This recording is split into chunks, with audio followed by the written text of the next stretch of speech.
Essay questions at uni are designed to get you thinking. It's not just about repeating back the knowledge you've got, but showing how you're going to use that knowledge. And that's where essay questions begin.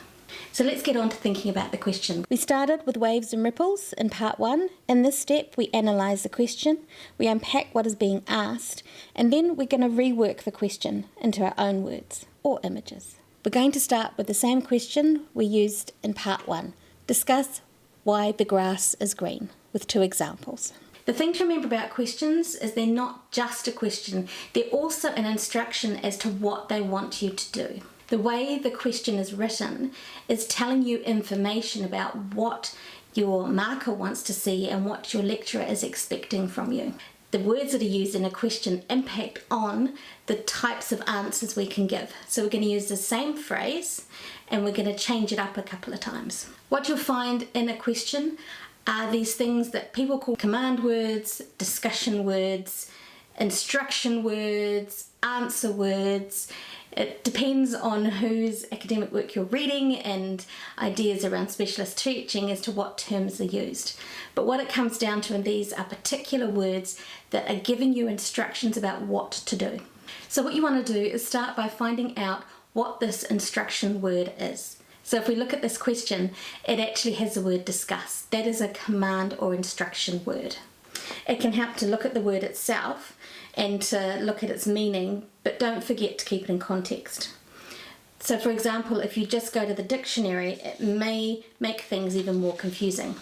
And this is where it can be useful to go to your own university or college and see how they define the terms.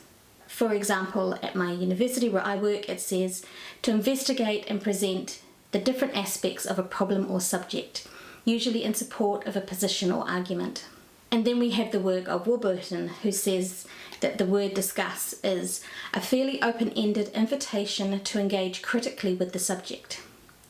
This is why I want you to check with your university and see if there's somewhere you can go to see what the different command or instruction words are, so you know what your university is expecting from you.